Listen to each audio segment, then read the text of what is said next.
Hey, what's going on, everybody? Happy Wednesday to you. Pastor Matthew here. Hey, I wanted to share just a thought this morning from Proverbs.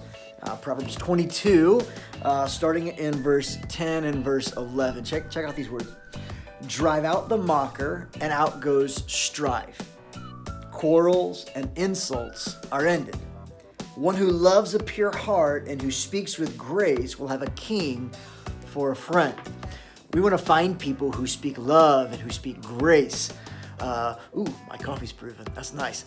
We want to find people who speak love and speak grace. That's the people that we want to surround ourselves with. But sometimes we have other people in our lives who are always speaking criticism, who are always kind of being negative. Maybe they're always insulting us. They can't seem to ever say anything nice to us. They're always kind of mocking, right? Always just these little jabs, little things, little bits.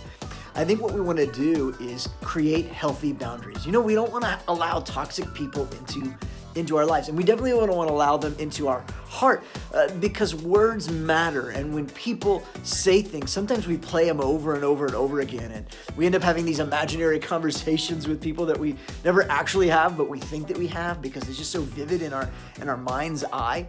I think that we need to set healthy boundaries with people in our lives. And if there are people in your life, even if they're family members, who are toxic, who are always speaking negativity, who are always condemning, who are always coming down, who are always criticizing, who are even in their joking way are always just kind of adding daggers to you. I think you need to build some insulation and create some healthy boundaries, not allowing those people to have complete operation in your life and complete reign.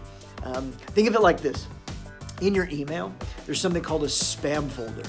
When certain things come from certain people, an email comes from certain people that's maybe not in your contacts, or and you can set your settings to be as sensitive to clear out as much spam as you want, but you set these settings in your email so that when an email comes that's not really something that you need to read, want to read, or should be reading, or might even be harmful for you, it goes into a spam folder, and you can go in later, quickly make sure nothing is important in there, and then just delete it. You don't have to give it much time of day.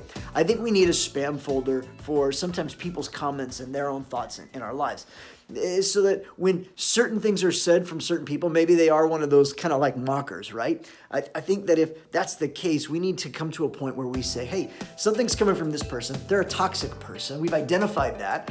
So I'm going to put what they're saying in its own little category, a spam folder in my mind. And I'm not going to allow it to stay in the real inbox of my heart or in the inbox of my life and not allow it to have front view that I'm always thinking and reading about.